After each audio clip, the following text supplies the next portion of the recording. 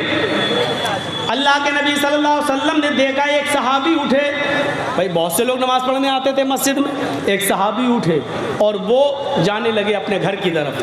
جب وہ مسجد کے دروازے پر پہنچے، چپل اپل پہننے لگے، گھر کی طرف جانے لگے، تو اللہ کے نبی نے تمام صحابہ کو مخاطب کر کے کہا، من سرہ ان ینظر الی رجل من اہل الجنۃ فلینظر الی ھذا، جو آدمی کسی جنتی آدمی کو دیکھ کر خوش ہونا چاہے وہ دیکھ لے، یہ جنتی آدمی جا رہا ہے۔ پیچھے مڑ کر صحابہ نے دیکھا تو وہ کون تھے؟ حضرت ابو سعید خدری رضی اللہ تعالیٰ عنہ۔ تمام صحابہ سوچنے لگے کہ اتنی لوگوں میں، اتنے صحابہ میں اللہ کے نبی نے انہی کو جنتی کیوں کہا؟ شاید کوئی عمل ہوگا۔ دوسرے دن پھر نماز پڑھائی اور دوسرے دن جب سلام پھیرا تو پھر وہی صحابی اٹھے اور جانے لگے۔ اللہ کے نبی نے دوسرے دن بھی کہا، جس نے جنتی آدمی نہ دیکھا وہ دیکھ لے، جنتی آدمی جا رہا ہے۔ تیسرے دن بھی آپ نے نماز پڑھائی اور نماز پڑھانے کے بعد جب سلام پھیرا تو پھر وہ صحابی اٹھے اور جانے لگے۔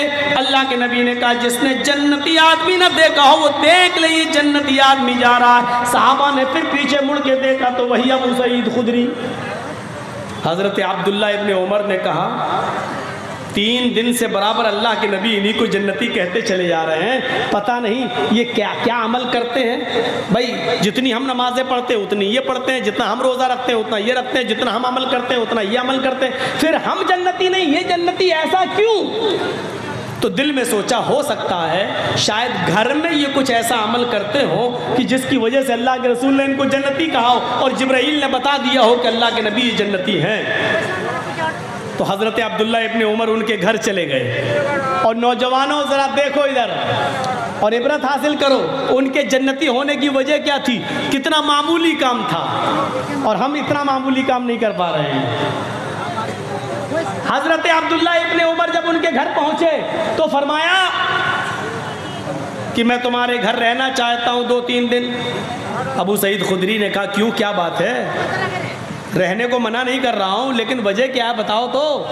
کہا کہ میرے باپ سے میرا جھگڑا ہو گیا ہے اور غصے میں گھر جانا نہیں چاہتا ہوں۔ میں چاہتا ہوں کہ 2-3 دن میرے باپ کو میری غیر موجودگی میں میری محبت کا احساس ہو جائے، پتہ چل جائے میں اپنے ماں باپ سے لڑ کے آیا ہوں، اس لیے میں آپ کے گھر رہنا چاہتا ہوں، میں اپنے گھر 2-3 دن جانا نہیں چاہتا۔ ابو سعید خدری نے کہا، ماں باپ سے لڑائی لڑنا اچھی بات نہیں ہے، ویسے رہو میرے گھر، کوئی دقت نہیں ہے، لیکن ماں باپ سے لڑنا اچھی بات نہیں ہے۔ کہا ٹھیک ہے، 2-3 دن کے بعد ہم اپنے ماں باپ کے پاس چلے جائیں گے۔ رہنا شروع کر دیا۔ اب رہنے کا مقصد تو کچھ اور تھا، لیکن 3 دن رہے، ادھر بھی کوئی خاص عمل دکھائی نہیں دیا۔ جتنا میں اپنے گھر میں نماز پڑھتا ہوں اتنا یہ بھی پڑھتے ہیں، تہجد کے علاوہ یہ کچھ پڑھتے ہی نہیں ہیں، تہجد کے علاوہ میں بھی کچھ نہیں پڑھتا۔ تو آخر کیوں اللہ کے رسول نے ان کو جنتی کہا؟ جب 3 دن پورے ہو گئے، جب یہ وہاں سے جانے لگے تو ابو سعید خدری نے کہا، کیا بات ہے، ماں باپ تو آئے نہیں تمہیں بلانے اور تم جا رہے ہو؟ فرمایا، اے ابو سعید خدری، میں اپنے ماں باپ سے ناراض ہو کر نہیں آیا تھا، میں نے آپ سے جھوٹ کہا تھا۔ اچھا، اور جب صحیح بات بتا دی تو اب جھوٹ کہاں رہ گیا؟ کہا میں تو صرف یہ دیکھنے آیا تھا کہ 3 دن آپ نے اللہ کے نبی کے پیچھے نماز پڑھی اور 3 دن جب نبی نے سلام پھیرا تو آپ اٹھ کے چل دیے۔ اللہ کے نبی صلی اللہ علیہ وسلم تمہارے باہر نکلنے کے بعد فرماتے تھے کہ جنتی آدمی گیا ہے، جس نے جنتی نہ دیکھا وہ دیکھ لے، یہ جنتی ہے۔ میں نے دیکھا کہ تمہارا عمل ہم سے زیادہ نہیں ہے، شاید گھر میں کوئی عمل کرتے ہو، میں گھر میں تمہارا عمل دیکھنے کے لیے چلا آیا اور بہانہ یہ کیا کہ میرے ماں باپ مجھ سے ناراض ہیں، لیکن دیکھ یہ رہا تھا کہ آپ گھر میں کیا کرتے ہیں۔ آپ کا گھر میں بھی کوئی عمل ایسا نہیں ہے جو مجھ سے زیادہ ہو، جتنا آپ اپنے گھر میں کرتے ہیں اتنا میں بھی اپنے گھر میں کرتا ہوں، لیکن وجہ سمجھ میں نہیں آ رہی ہے۔ اللہ کے نبی نے آپ کو جنتی کہا، لیکن ہم لوگوں کو جنتی کیوں نہیں کہا؟ ابو سعید خدری کہتے ہیں واللہ عالم، اللہ ہی بہتر جانتا ہے، مجھے نہیں معلوم کہ اللہ کے نبی نے مجھے جنتی کیوں کہا ہے۔ ہمارا عمل تمہارے عمل سے کوئی زیادہ نہیں ہے، جتنا تم کرتے ہو اتنا میں بھی کرتا ہوں۔